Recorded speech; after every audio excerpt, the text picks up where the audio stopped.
The scent of stale coffee and betrayal hung heavy in the air of the office I had once called my second home. It was a sterile, impersonal space now, stripped of the warmth and shared dreams that had once filled its walls. My name is Olivia, and just 6 months ago, I was on top of the world. Co-founder of Innovate Solutions, a thriving tech startup, and engaged to the man I thought was the love of my life, Michael. We were the golden couple, the envy of our peers, a perfect blend of passion, intellect, and ambition. We built our empire from a garage, fueled by ramen noodles and an unshakable belief in each other. He was the visionary, the charismatic salesman who could charm investors out of their millions. I was the architect, the meticulous strategist who turned his grand ideas into tangible, profitable realities. Our skills were complementary, our bond, I thought, unbreakable. The first crack in our perfect facade appeared subtly. It was a late Tuesday evening. I was hunched over my laptop, finalizing a crucial presentation for a potential merger, when Michael breezed in, smelling of expensive cologne and a hint of a floral perfume that wasn't mine. He was usually home by 7, but lately, his client dinners and networking events had been stretching late into the night. He kissed the top of my head, a gesture that once felt intimate but now seemed performative and hollow. "Don't wait up, Liv," he'd murmur, his eyes already distant, fixed on a future I was beginning to realize I wasn't a part of. The excuses became more frequent, the distance between us widening into a chasm. He started making executive decisions without consulting me, a cardinal sin in our partnership. He'd justify it with clipped, dismissive phrases like, "It was time-sensitive," or "You worry too much." He'd change the passwords to our primary business accounts, claiming it was a new security protocol he'd implemented. I, blinded by a love I desperately wanted to believe was still real, accepted his explanations, pushing down the gnawing unease in my gut. I told myself it was the pressure of success, the stress of the upcoming merger. I told myself I had to trust him. After all, trust was the bedrock of our entire life together. The breaking point came on a rainy Thursday morning. An automated email alert, one I had set up years ago and had completely forgotten about, pinged on my phone. It was a notification for any transaction over $50,000 from our main operating account. I opened it, my heart beginning to hammer against my ribs. A transfer of $250,000 had been made to an account I didn't recognize. The name on the recipient line was Sophia Parker. A cold dread washed over me. I immediately tried logging into our online banking portal. Access denied. My blood ran cold. I used my master administrative credentials, the ones we had agreed would only be used in an emergency. Access denied. He had locked me out, completely. Panic clawed at my throat. I raced to the office, my mind a whirlwind of confusion and fear. I found Michael in his glass-walled office, leaning back in his chair, a smug, self-satisfied smile playing on his lips. He didn't seem surprised to see me. It was as if he had been waiting. "Michael, what is going on?"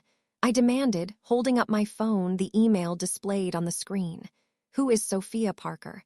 Why did you send her $250,000? Why can't I access our accounts?"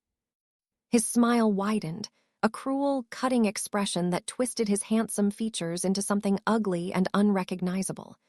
"Business is evolving, Olivia," he said, his voice dripping with condescension. "And you, my dear, have failed to keep up." He stood up and walked around his desk, circling me like a predator.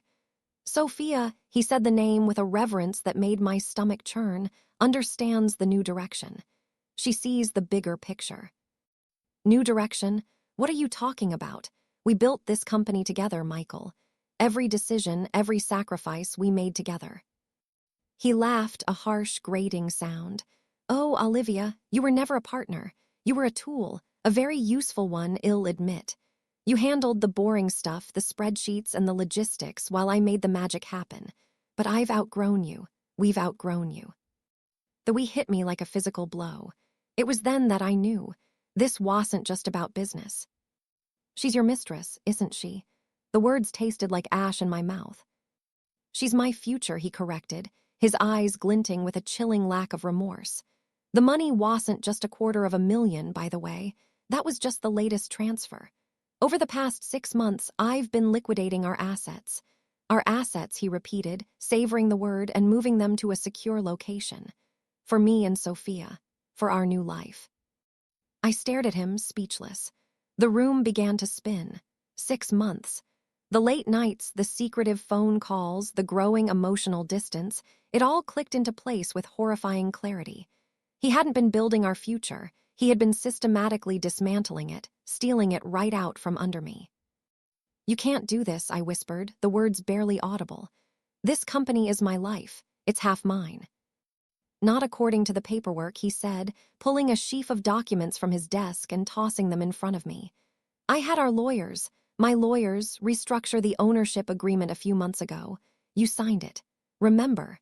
The routine update for tax purposes. I remembered. I had been buried in the merger details, working 80-hour weeks. He had slid the papers in front of me late one night, and I had signed them without a second thought. I had trusted him. Innovate Solutions is now a sole proprietorship. Mine, he finished, his voice a venomous purr. And as for our personal assets, the house, the savings, the investments, they've also been repurposed. You'll find your access has been revoked. He had taken everything. My company, my home, my savings, my future. He hadn't just broken my heart. He had methodically and maliciously erased me from the life we had built. He left me with nothing but the clothes on my back and a mountain of debt he had strategically left in my name. He had planned it all with a cold, calculating precision that was more terrifying than any crime of passion. The next few days were a blur of shock and despair. I was a ghost haunting the ruins of my own life. I was served with an eviction notice from my home. My credit cards were declined. The employees I had hired and mentored, people who were like family, looked at me with a mixture of pity and suspicion as the company began to collapse under the weight of the missing funds. Michael had vanished, leaving me to face the fallout alone. I hit rock bottom. I remember sitting in my car, parked on a bluff overlooking the city, the skyline we had once dreamed of conquering, now a monument to my failure and humiliation. For a moment, I considered giving up, letting the crushing weight of his betrayal pull me under. But then, a flicker of something else ignited within me. A white-hot, incandescent rage. He would not win. I would not let him destroy me. I had built that company with my own 2 hands, my own intellect, my own sweat and tears. He may have stolen the money, but he could not steal my spirit. That night, I went through my old contacts, my mind racing. I needed a lawyer. Not just any lawyer, but a shark. Someone who could fight a monster like Michael. I remembered a name an old mentor had mentioned years ago, Daniel Hayes. He was described as a brilliant legal mind, a man who took on impossible cases and won. He was my last hope. I secured an appointment the next day. I walked into his opulent, wood-paneled office feeling small and broken. I had spent hours gathering every scrap of evidence I could find. The stray bank alert, old emails where Michael discussed our shared ownership, photos of us signing the initial partnership agreement on the hood of my car. It felt flimsy, pathetic against the mountain of legal documents Michael had surely amassed. Daniel was an imposing man, with sharp, intelligent eyes that seemed to see right through me. He listened to my entire story without interruption, his expression unreadable. I laid out the whole sordid affair, my voice cracking as I recounted Michael's cold, calculated cruelty. When I finished, a heavy silence filled the room. He steepled his fingers, his gaze fixed on the single piece of evidence that had started it all. The bank alert on my phone. Sophia Parker, he said, his voice a low rumble. You're certain that was the name on the account? Yes, I said. I'll never forget it. He nodded slowly, a thoughtful, almost imperceptible frown creasing his brow. Men like Michael are arrogant, he said, his eyes meeting mine. They believe they're smarter than everyone else. They plan for every contingency but one, the human element. Their greed and their ego make them sloppy.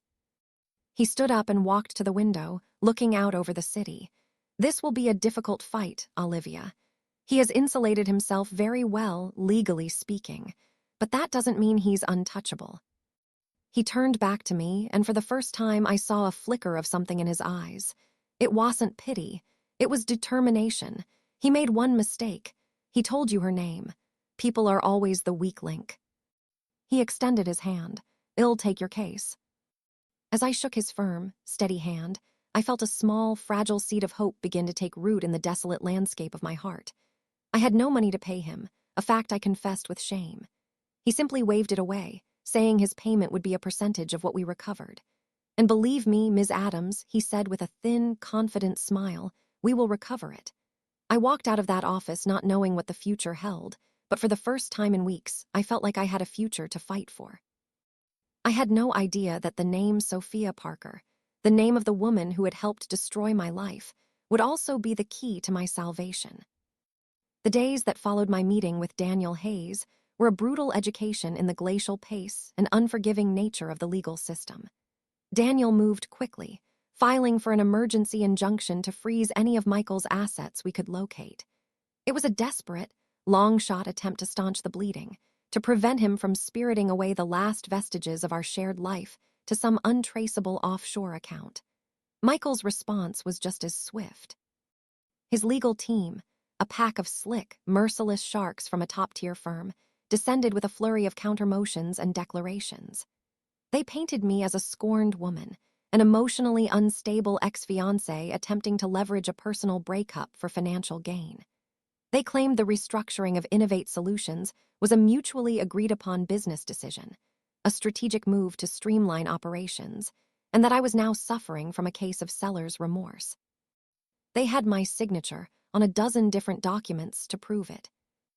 My life had been reduced to two starkly contrasting realities. By day, I was in Daniel's war room, a space filled with whiteboards, legal pads, and the constant, low hum of printers. We worked alongside a private investigator he'd hired, a quiet, observant man named Caleb. My job was to perform a forensic autopsy on my own life.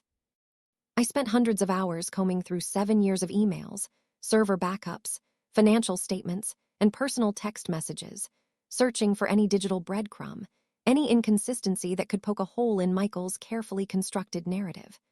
Every email exchange felt like a fresh betrayal, every memory tainted by the knowledge of his concurrent deception. I was a ghost at the feast of my own past, watching myself laugh and love a man who was actively plotting my ruin. By night, I would retreat to the sanctuary of my friend Chloe's spare bedroom. She had taken me in without a moment's hesitation, her fierce loyalty a small, warm light in my suffocating darkness. The room was filled with boxes containing the few personal effects I'd been allowed to retrieve from my former home. I was a 34-year-old woman with a multi-million-dollar success story on her resume, sleeping on a fold-out couch and borrowing money for groceries. To survive and to maintain a shred of my sanity, I started taking on freelance consulting work, helping small businesses streamline their operations. The work was a lifeline, a reminder that Michael had stolen my company but not my mind, my skills, or my work ethic. The preliminary hearing for the injunction was set for a month after our initial filing.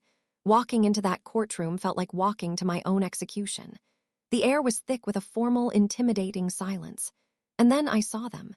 Michael and Sophia, sitting at the plaintiff's table. He looked handsome and confident in a tailored navy suit, the picture of success. He glanced at me, his expression a cold mask of indifference before turning to whisper something in her ear. Sophia was even more stunning in person than I had imagined.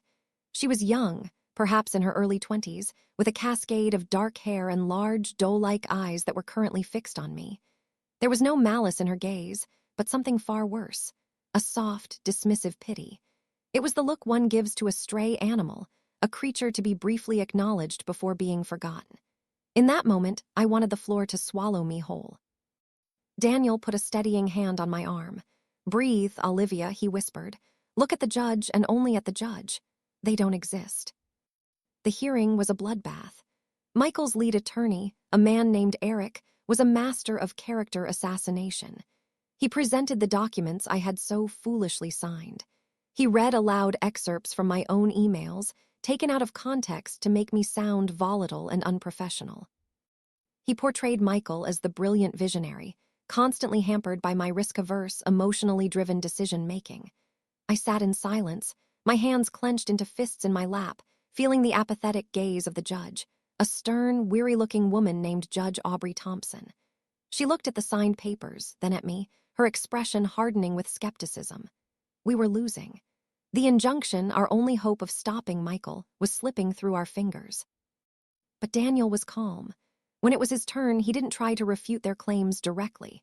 Instead, he presented a different story, one backed by Caleb's initial findings.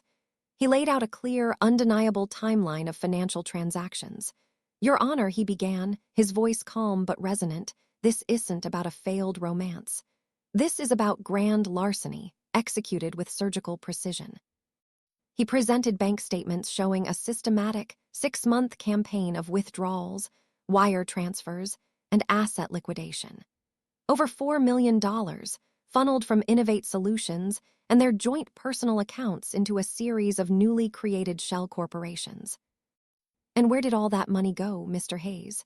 Judge Thompson asked, a flicker of interest in her eyes. "Ultimately, Your Honor, it landed here," Daniel said, placing a final document on the projector. It was a bank statement for an account under the name Sophia Parker. It showed a balance of just over $4 million.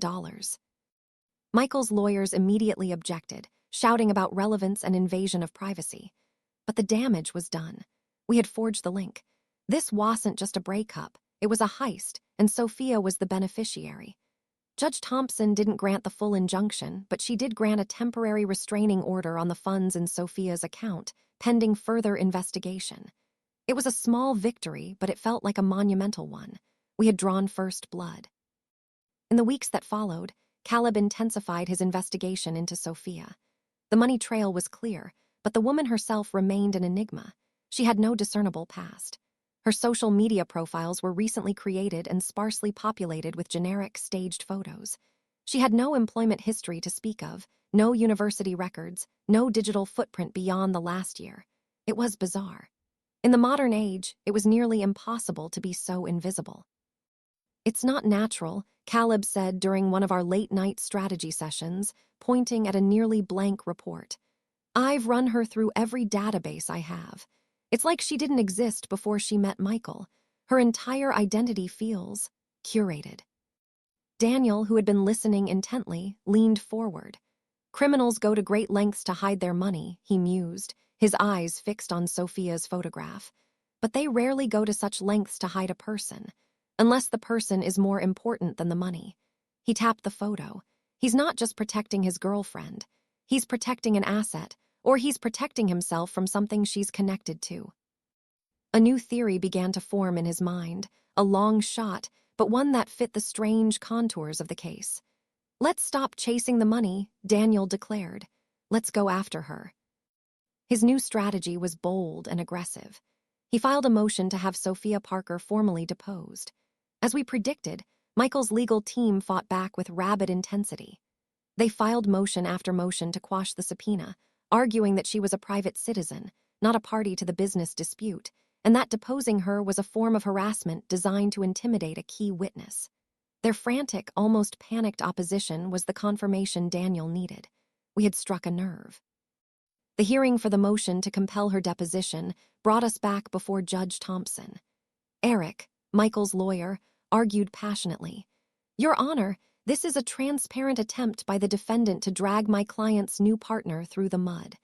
Ms. Parker is an innocent bystander in a bitter dispute between former lovers." Daniel waited patiently. When it was his turn, he approached the bench. "Your Honor, Ms. Parker is not a bystander. She is the sole beneficiary of a $4 million transfer of stolen funds. She is not a witness. She is a material party to the financial conspiracy. We cannot ascertain the full scope of Mr. Richardson's fraud without understanding her role in it. What did she know? When did she know it? And what was her part in convincing my client to sign away her life's work?" He paused, letting the words hang in the air. "If Ms. Parker is as innocent as counsel claims, then she should have absolutely nothing to fear from answering a few questions under oath." The logic was inescapable. Judge Thompson looked from Daniel to a visibly sweating Eric. She pursed her lips. "The opposition's argument is noted," she said, her voice flat. "However, given the significant and undisputed financial benefit received by Ms. Parker, I find that her testimony is indeed material to this case. The motion to compel is granted. You will produce Ms. Parker for a deposition within 30 days. A jolt went through me. Michael, sitting in the gallery, went rigid. He shot a furious, panicked look at his lawyer before turning his glare on me.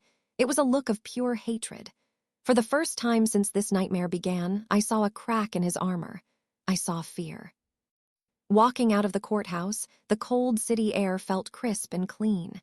The victory was procedural, a single step in a marathon, but it shifted the ground beneath our feet. We weren't just the victims anymore. We were on the offensive. He's terrified, I said to Daniel, replaying Michael's expression in my mind. Why is he so afraid of her testifying?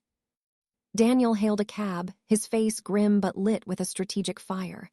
Because we were right, he said, opening the door for me. Sophia Parker isn't just his mistress. He looked back at the courthouse, a thoughtful, calculating glint in his eyes. She's his liability, and we're about to find out exactly who she is. The 30 days leading up to Sophia Parker's deposition were a masterclass in psychological warfare. Michael's camp, realizing they couldn't legally stop the proceeding, resorted to a campaign of intimidation designed to break our resolve. A random and incredibly thorough tax audit was launched against my fledgling consulting business, threatening to bury me in paperwork and legal fees I couldn't afford. Caleb reported that he was being followed, a black sedan with tinted windows a constant presence in his rearview mirror. Anonymous emails with veiled threats appeared in my inbox. They were trying to scare us off, to make the fight so personally costly that we would simply give up. But every new tactic, every thinly veiled threat, only served to harden my determination. They weren't acting like innocent people. They were acting like cornered animals. Daniel was my rock through it all. He was unflappable, viewing their intimidation not as a threat, but as a confirmation of our strategy. They're bleeding, Olivia, he told me during one of our prep sessions, and we're going to apply more pressure. He coached me for the deposition, not on what to say, but on how to behave. Your only job is to be a silent witness. No reactions, no gasps, no glares. Your composure will be your weapon. Let Michael and his lawyers see that their games have no effect on you. We will let Sophia unravel herself. We spent hours mapping out the interrogation, with Daniel playing the role of Sophia and me providing the intricate details of Michael's life and business operations that only I would know. Our goal wasn't to get a dramatic confession on tape. It was to expose the inconsistencies, to poke holes in the flimsy narrative she and Michael had undoubtedly rehearsed, and most importantly, to find the hidden leverage point, her identity. Who was she, really? And why was Michael so desperate to keep her out of the spotlight? The day of the deposition arrived, a gray, overcast morning that matched the tension in the air. We convened in a sterile conference room in a downtown high-rise, the view of the city obscured by a thick blanket of fog. The atmosphere was electric with unspoken animosity. I sat beside Daniel, my back straight, my hands resting calmly on the polished mahogany table. Across from us sat Michael, his lawyer Eric, and Sophia. Michael refused to look at me, his jaw tight with anger. Sophia was almost unrecognizable from the poised, confident woman I had seen in court. Dressed in a modest gray suit, with her hair pulled back in a severe bun and minimal makeup, she looked young, nervous, and utterly out of her depth. She was playing the part of the innocent, unassuming girlfriend, and she was playing it badly. Her hands trembled slightly where they rested in her lap. The deposition began. A court reporter swore Sophia in, her fingers poised over the stenotype machine, ready to capture every word, every lie. Daniel started gently, his tone disarmingly pleasant. He asked about her full name, her date of birth, her current address, the apartment paid for with my money. Sophia answered in a small, coached voice, her eyes darting constantly towards Eric for reassurance. Daniel then moved to her education and work history. "So, Ms. Parker," he said, leafing through a thin file that represented her entire documented life. "It says here you have no formal employment record for the past 3 years. Can you tell us how you supported yourself during that time?" I did some consulting," she stammered. "Consulting?" Daniel asked, raising an eyebrow. "For whom? What was the nature of this work?" "It was private, for a family office. I'm bound by a non-disclosure agreement." It was a classic, unverifiable answer. "I see," Daniel said, making a note. And was it for this consulting work that Michael Richardson transferred over $4 million to your personal account? Objection, Eric snapped. Counsel is mischaracterizing the nature of the transaction. Sustained. Rephrase, Mr. Hayes, the overseeing attorney droned. Ms. Parker, Daniel continued, his voice unchanged. Was the $4 million you received from Mr. Richardson a gift, a loan, or a payment for services rendered? Sophia swallowed hard. It was a gift and an investment for a future project we were planning together. A future project? Daniel leaned forward, his interest piqued. What kind of project requires a $4 million seed investment? It's a lifestyle brand, she said, the rehearsed words sounding hollow and absurd. High-end wellness and travel.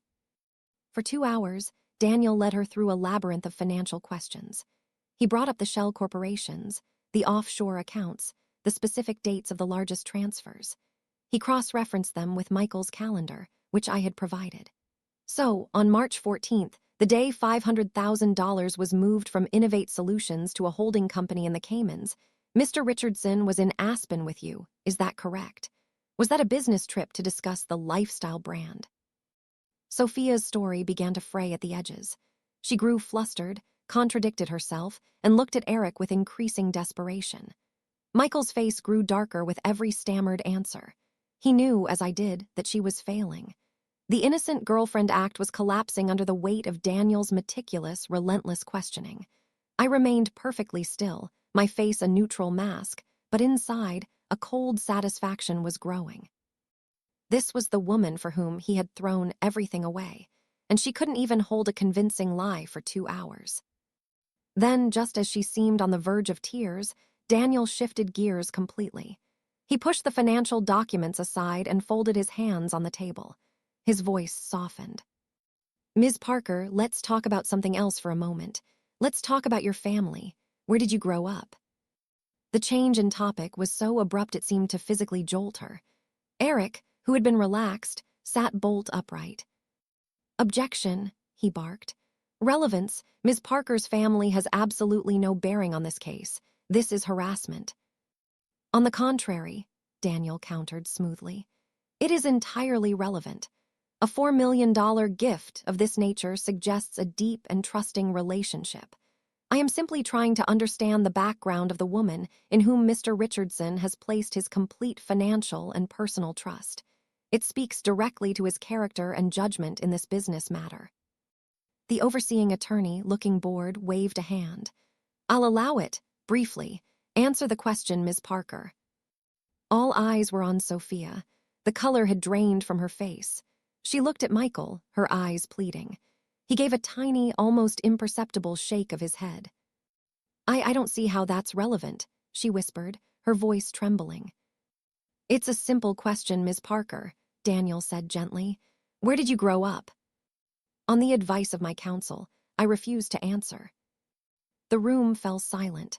A refusal to answer such a benign question was a massive red flag, an admission that there was something to hide. Daniel pressed his advantage. All right, let's try another simple question. What are your parents' names? Objection. On the advice of my counsel, she repeated, her voice cracking, I refuse to answer.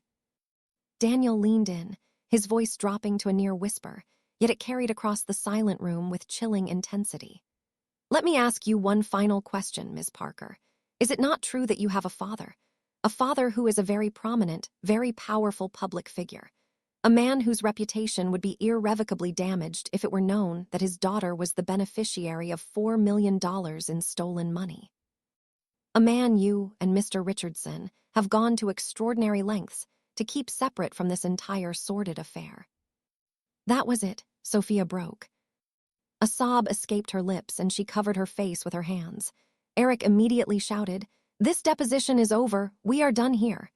He helped a hysterical Sophia to her feet and practically carried her from the room. Michael jumped up, his face a mask of pure fury, and pointed a shaking finger at me across the table.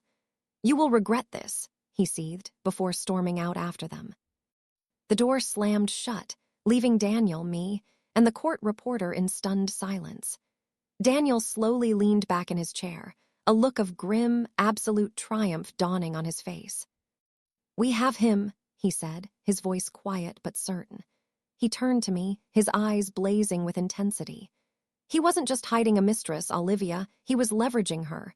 Her father, whoever he is the key to everything. Michael thought that connection was his ultimate protection, his trump card. He never imagined we would find it. He never imagined we would even look. My phone buzzed on the table. It was a text from Chloe. "Are you okay?" I typed back a single word. "Yes." It was the first time in months that I felt it was completely true. As we packed our briefcases, Daniel's phone rang. He listened for a moment, his expression unreadable, before a slow smile spread across his face. He ended the call and looked at me. "That was Caleb," he said. "He's been working on this angle all morning. He found a match." My heart stopped. A match. Daniel's smile was predatory. He pulled flight manifests from their Aspen trip, found property records for the chalet they stayed in. It's owned by a trust that he managed to trace back to its primary beneficiary. He paused for dramatic effect, savoring the moment. "He knows who her father is, Olivia. And when I tell you, you are going to understand why Michael Richardson just lost everything." I held my breath, the sterile quiet of the conference room pressing in on me. The world outside the window seemed to have vanished, my entire universe shrinking to the space between me and Daniel and the name he was about to speak. He watched me for a second, letting the weight of the moment settle.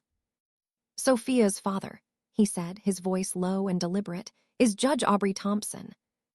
The name didn't compute at first. It was just a name, a familiar one, but my mind couldn't place it. Then, like a photograph slowly developing in a darkroom, her face materialized in my memory. The stern, weary expression. The dismissive gaze from the bench during our first hearing. The woman who held my entire future in her hands. The judge.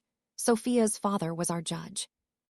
A wave of nausea and dizzying comprehension washed over me.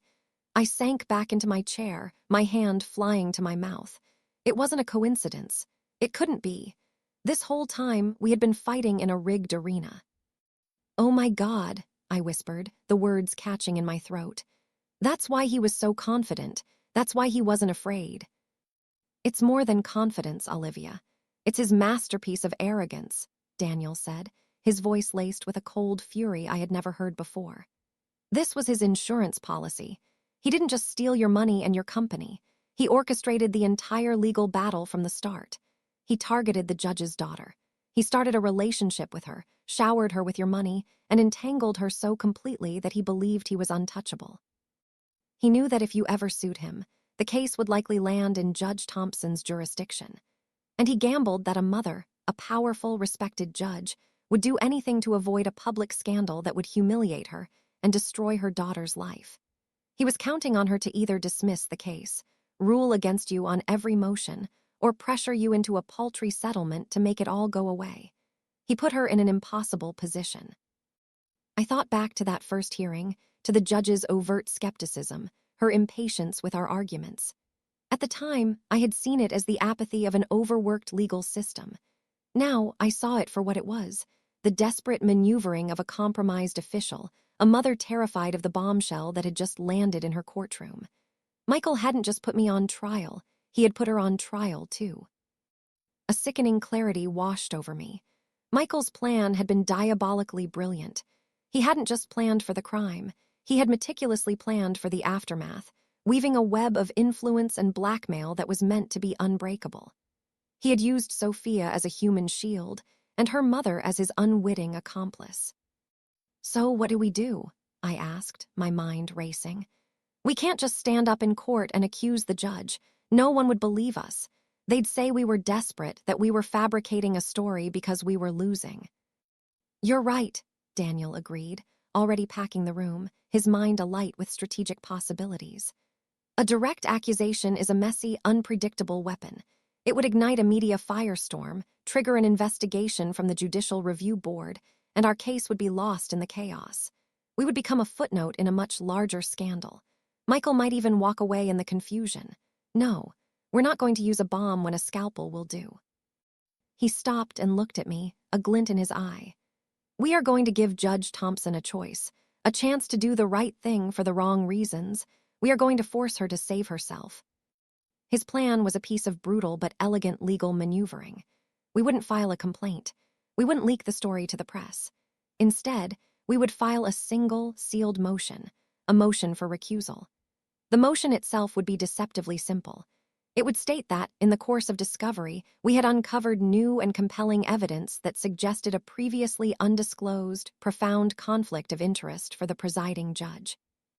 It would argue that this conflict would make it impossible for a fair and impartial verdict to be rendered. We would not specify the nature of the conflict in the public filing. Instead, we would formally request to present our evidence to the judge in camera, privately in her chambers, away from the prying eyes of the court and the public record. It's a checkmate move, Daniel explained, the ruthless beauty of the strategy clear on his face. She will receive the motion. She will see the request for an in-camera hearing. She will know without a shadow of a doubt exactly what we have. She won't know the details, but she will know we have the thread that can unravel her entire career.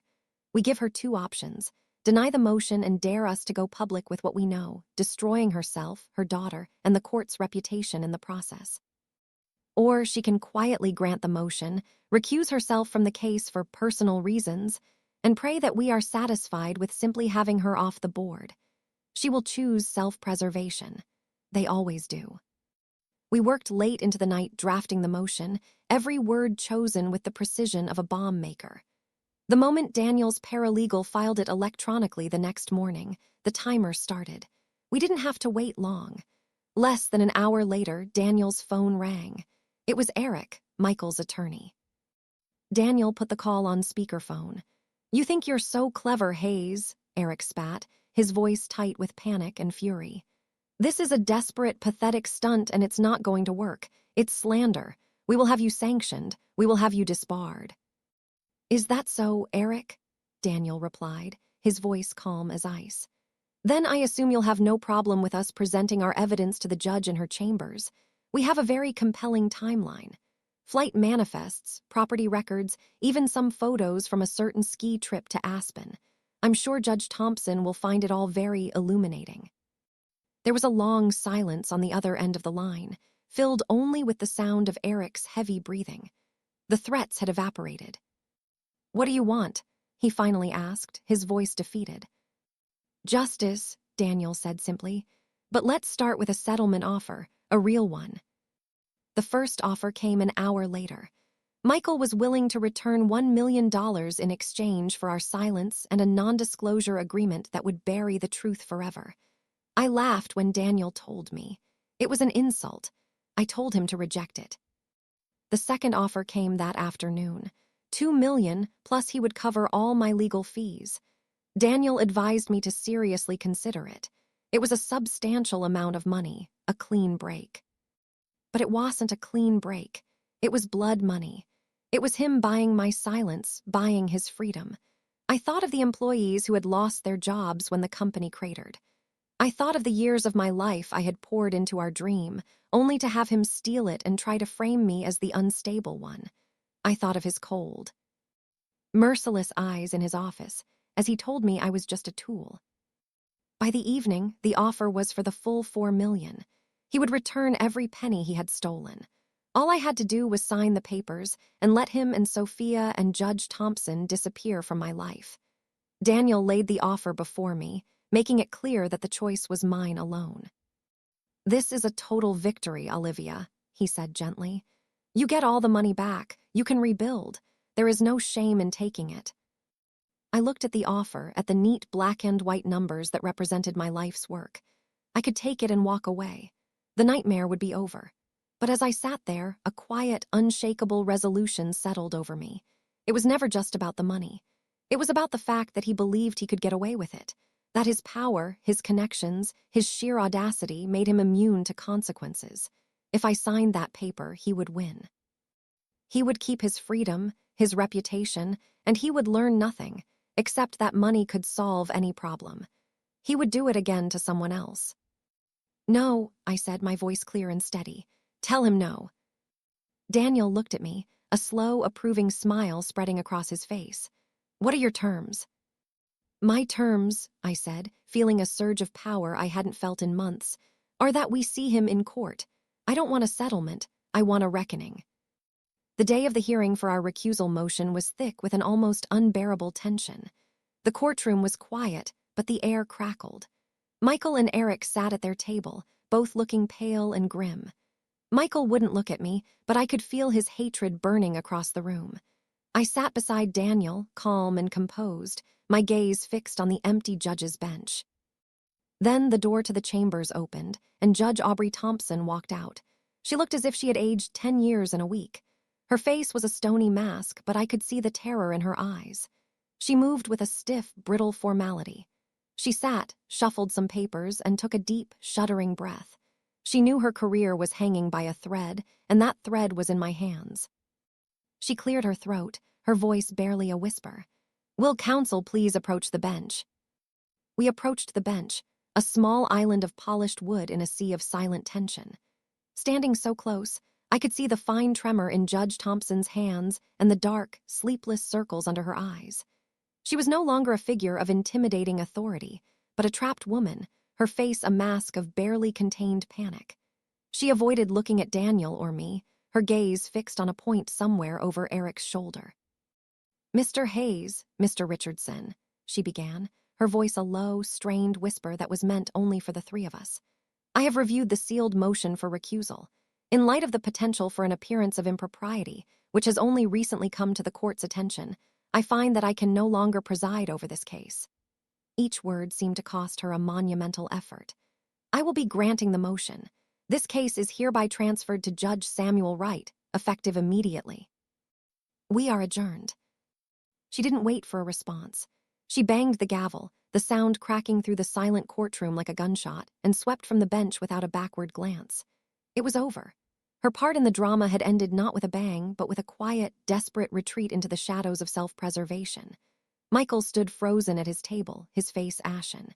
He had watched his ultimate shield, the centerpiece of his entire malignant strategy, vaporize before his eyes.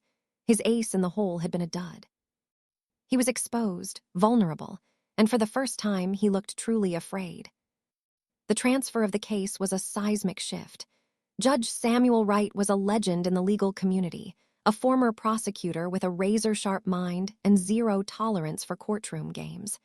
He was known for his fairness, but also for his unforgiving pursuit of the truth. For Michael, it was a death sentence. Daniel didn't waste a moment. Before Michael's team could even begin to regroup, we were on the offensive. Daniel filed a comprehensive brief for our new judge, laying out the entire sordid story. We attached the damning transcripts from Sophia's deposition, highlighting her refusal to answer basic questions about her family. We included Caleb's entire investigation file, the flight manifests to Aspen, the property records of the chalet owned by Judge Thompson's trust, the timelines that showed the flow of my money coinciding perfectly with Michael and Sophia's lavish trips. We presented a narrative so clear, and compelling it was undeniable. This wasn't just a business dispute anymore. This was a case of massive fraud compounded by a conspiracy to corrupt and manipulate the very heart of the justice system. The reaction from Judge Wright was swift and decisive. He scheduled an emergency hearing in his chambers with Daniel, Eric, and a representative from the district attorney's office. The nature of our case had officially crossed the line from civil to criminal. I wasn't privy to what happened in that meeting, but Daniel recounted it to me later. He said Judge Wright read our brief, looked at the evidence, and then fixed Michael's lawyer with a stare of pure ice. He informed Eric that his client was now facing a potential criminal investigation for grand larceny, wire fraud, conspiracy, and obstruction of justice. The judge made it clear that if the evidence we presented was proven true, he would recommend the most severe charges possible. The dominoes began to fall, faster than I could have imagined. Eric, a man whose career was built on aggressive civil litigation, knew he was out of his league in the criminal realm. Faced with the certainty of his client's indictment and the potential for his own career to be tarnished by a judicial tampering scandal, he did the only sensible thing he could. He advised Michael to surrender. The district attorney's office, spurred by the judge, moved in. The threat of a long, humiliating trial and a prison sentence of 20 years or more was now a very real possibility for Michael. The swaggering, untouchable narcissist was finally, truly cornered. His only way out was a plea deal. The negotiations were brutal. Michael fought to keep some of the money, to avoid jail time, to salvage some shred of his reputation. But he had no leverage. We had him, and the state now had him too. In the end, he accepted the deal. He would plead guilty to 3 felony counts: grand larceny, wire fraud, and conspiracy. He would be forced to return the entire $4 million immediately. He would also have to pay an additional $1 million in damages, penalties, and cover my entire legal bill. And most importantly, he would serve a mandatory minimum sentence of 5 years in a state prison, in exchange for his full confession and testimony. The DA agreed not to press charges against Sophia or launch a formal investigation into Judge Thompson, who quietly retired from the bench a week later, citing health reasons. The system protected its own, but it demanded a sacrifice. That sacrifice was Michael. I was there in the courtroom on the day of his sentencing. It was a cold, clinical affair. Michael stood before Judge Wright, not in one of his tailored suits, but in a standard-issue orange jumpsuit, his wrists in handcuffs. He looked thin, tired, and utterly broken. The smug arrogance was gone, replaced by a hollow, defeated emptiness. Sophia was nowhere to be seen. He was completely alone. As part of his plea, he was required to read a formal allocution, a statement admitting his guilt. He stood, his hands trembling as he held the paper, and read in a monotone voice. I admit that I illegally transferred funds from accounts co-owned by my business partner, Olivia Adams. I admit to defrauding her of her share of our company, Innovate Solutions. I knowingly and willfully deceived her for my own financial gain. I conspired to conceal these actions. And I deeply regret the harm I caused. I listened to the words, the flat, lifeless confession of the man who had shattered my world. I expected to feel a surge of triumph, of vindication, of white-hot rage. But I felt none of those things. Looking at the pathetic figure in the orange jumpsuit, I felt only a profound sense of closure. He wasn't a monster anymore. He was just a small, greedy man whose ambition had curdled into a poison that had destroyed everything it touched, including himself. When the bailiff led him away, he glanced at me one last time. There was no hatred in his eyes, only the blank stare of a man whose story was over. 6 months later, the city was thawing into spring.